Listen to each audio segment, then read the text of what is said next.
Alright, in this video, we're going to revisit word problems, and this is modeling with linear functions. So we're still working with linear functions, and again, it's more word problems. So we are going to kind of go through the steps that you need to work when you're working word problems, and how you need to kind of approach the word problems. So the first word problem says, the amount of money that Emily has remaining depends on the time that she gets to stay on vacation. She has saved up $3,500 to start the vacation. She spends $400 each week on vacation. And so what we want to do is we want to find an equation so that she can figure out how much money she'll have left after so much time. All right? So the first thing that we have to figure out is what is the input and what is the output. So here are the steps.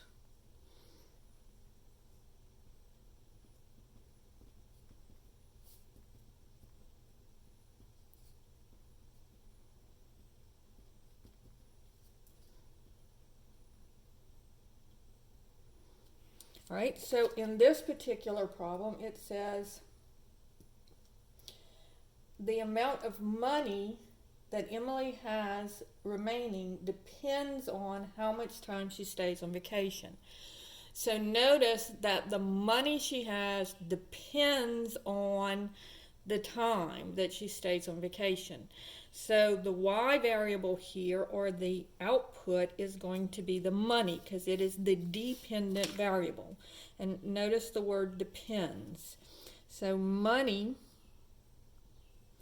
is the dependent variable, and so it takes on the value for y. It's the output. Time here, and in most cases, whenever time is involved, time is going to be the independent variable, or the x value, and it's the input. All right. So now what we're looking for is remember, when we're dealing with a linear equation, we're looking for y equals mx plus b. All right, so we're looking for our initial value, and we're looking for how much it changes, and in this case, over time. So it says that she starts with $3,500. So therefore, B is going to be $3,500. Then it says every week she spends $400. So that tells you that she spends $400 per week. So your money value will be in dollars, and your time here, notice, is in weeks. All right? And so now, putting this in, I have y equals, and she's spending 400, so that's going to be, she's losing money every time. So it'll be negative 400 x plus 3,500.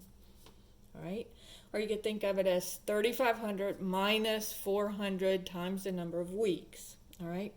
So the function here is going to be m of t is equal to negative 400t plus 3,500. So notice on this one, the money is the dependent variable. It's a function of time. And then t here is in weeks. Now, notice that we do have a little bit of an issue with time, with the domain, because you can't go back in time. So she saved up this $3,500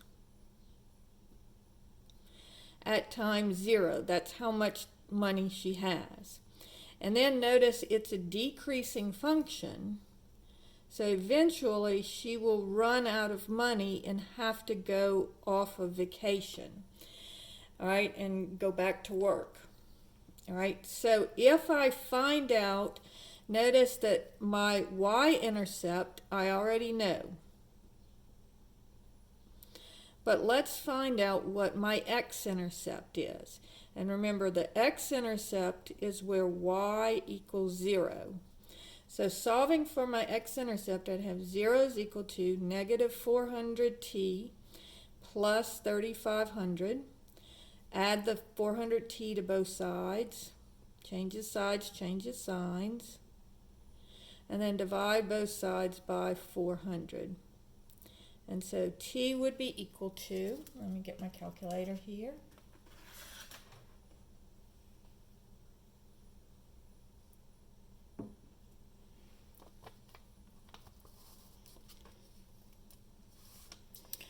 $3,500 divided by 400. 8.75. So she could stay 8 3/4 of a week to start with. So notice that at this point she has to go home. So this would be 8.75. So my domain here is between 0 and 8.75.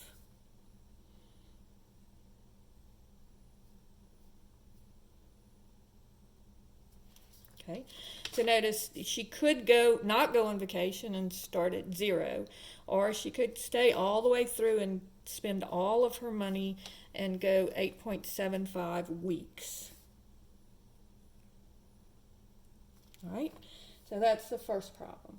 So notice, first I figured out what was the input and what was the output. Then I looked at my finding my B and my M. Okay, so finding your y-intercept and your slope. All right. Now, sometimes they don't give you the y-intercept and the slope, and you have to find other ordered pairs. All right. And then part 3, then you get the formula. And here you can either use y equals mx plus b, or you can use y minus y1 equals m times x minus x1. And then a lot of times you do want to look at your domain and find out where you're starting and where you're ending. All right, so problem number 2 says, Hannah plans to pay off a no-interest loan from her parents. Her loan balance is $1,000. All right. She plans to pay $250 per month. So notice that she starts with $1,000. That's how much she owes. So that's going to be B. Now she's paying it off. And notice here,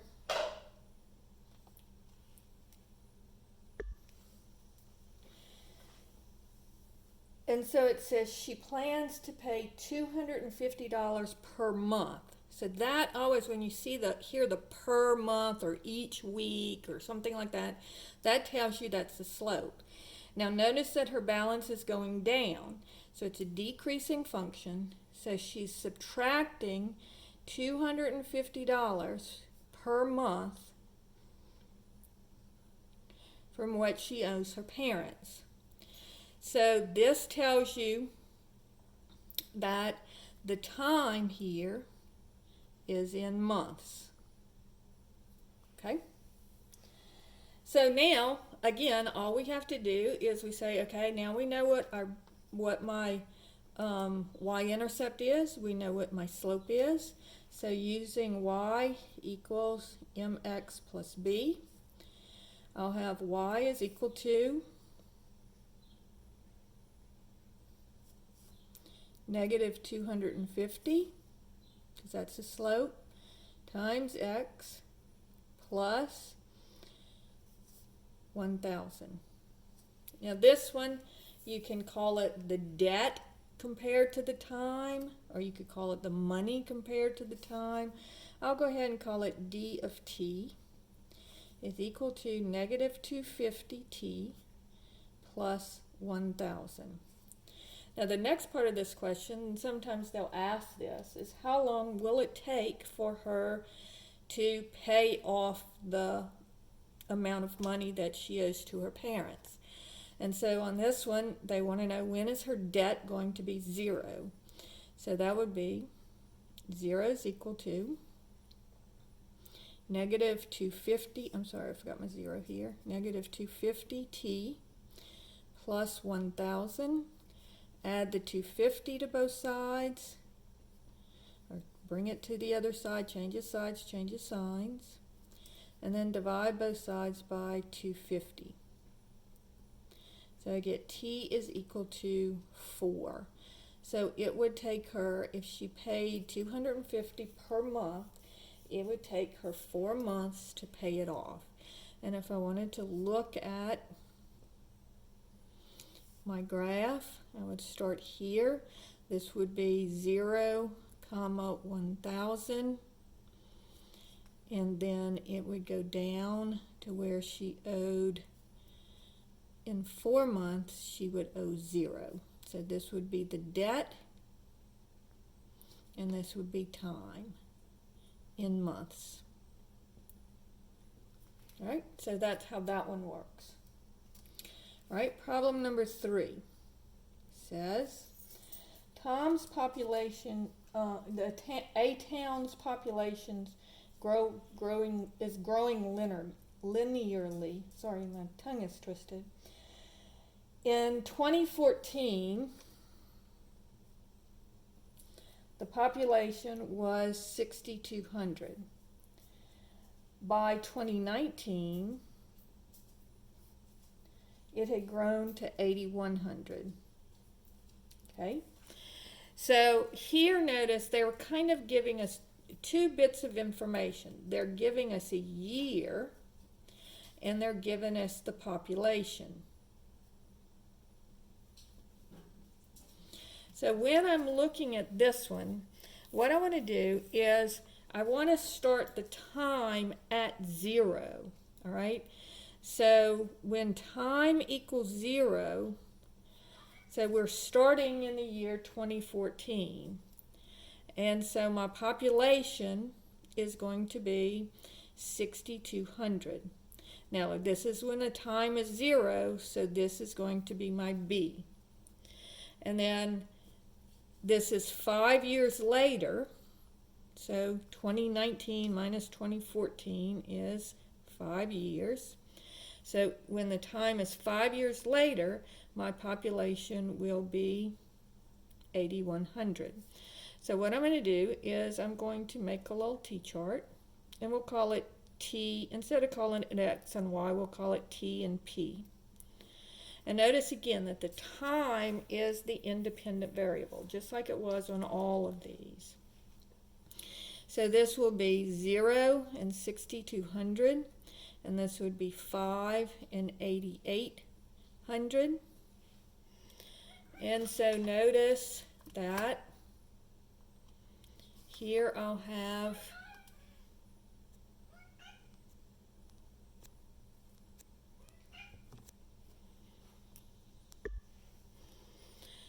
so looking at the change in my x's, or the t's in this case, this is 5. 5 minus 0 is 5. And then 8,800 minus 6,200 is going to be 2,600. And so my slope, therefore, is going to be the delta y over delta x, or in this case delta p over delta t. And so it's going to be 2,600 over 5.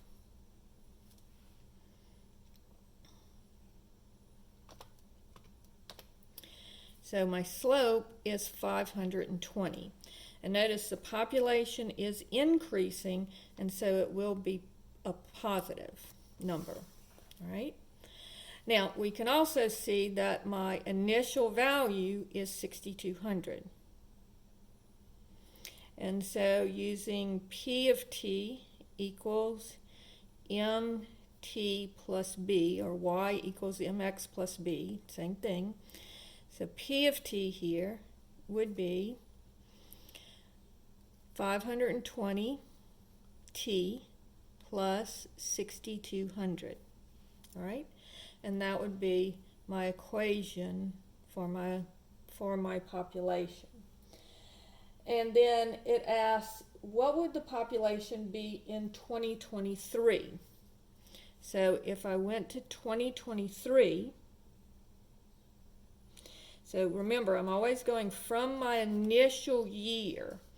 So 2023 minus 2014 is 9 years. So my t here will be 9.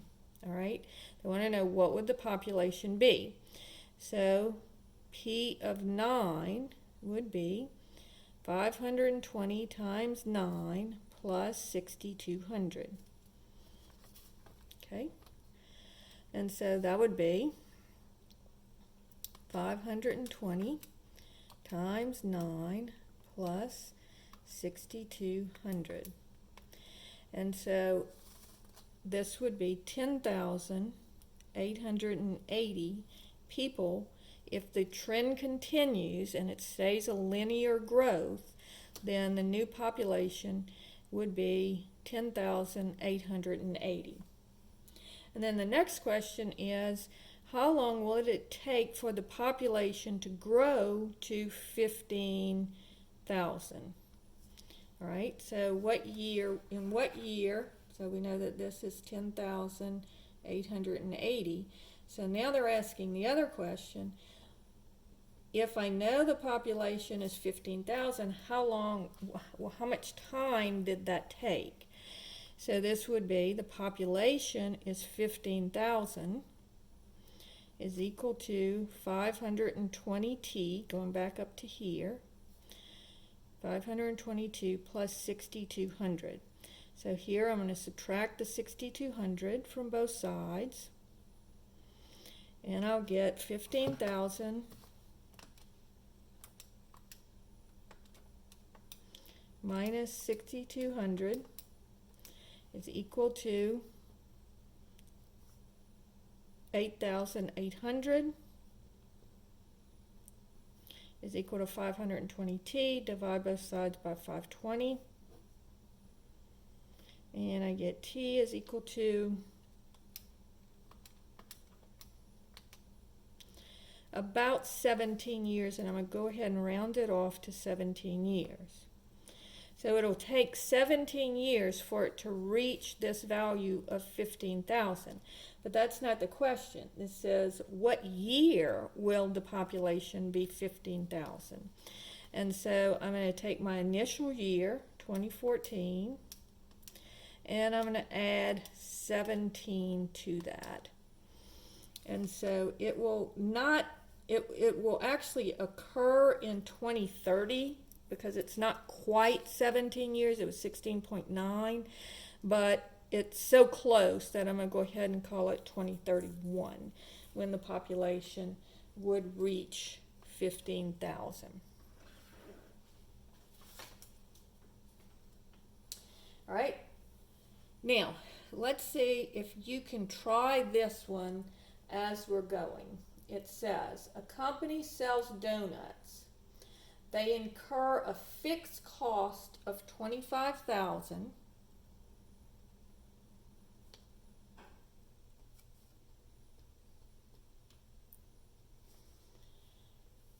And for rent, insurance, and other expenses.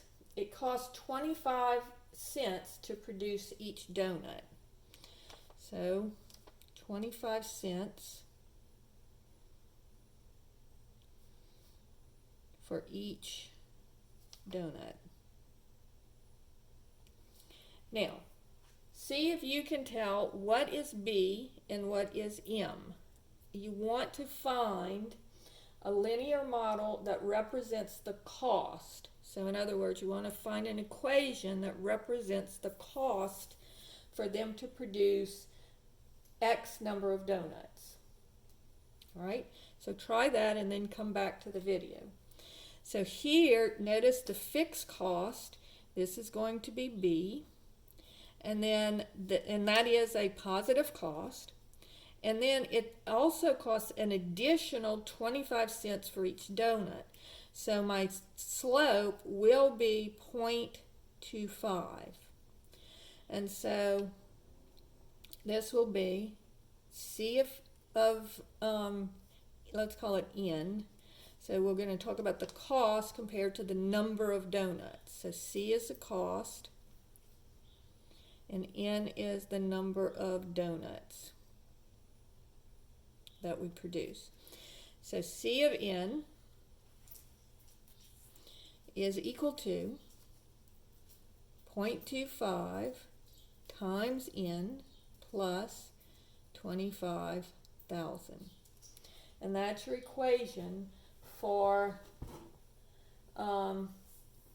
your number of donuts. And then it says find the y-intercept. Well, the y-intercept is B, and so that's 25,000. So that one was an easy one. Okay, problem number 5. And again, try this one on your own. It says a city's population has been growing linearly. In 2008, the population was 28,200. Okay, the population in 2012 was 36,800. Okay. And then it says, find what the population was in 2014. Okay, so first we need to find an equation to solve this. So again, go try it on your own, follow what I did with problem number 3, and then let's see what you get. All right, so this would be, again, I'm talking about time versus population. And so 2008 would be times 0, and they have 28,200. And then 2012 is going to be 4 years later, and you can do that on your calculator if you need to. 2012 minus 2008 is 4 years. So this would be time 4 years from the beginning, and it is 36,800. And so my delta t, or delta x, is 4. My delta y is going to be 36,800 minus 28,200. And that is, so here my m will be, and notice it is going up, so it's going to be a positive slope. My m is going to be delta p over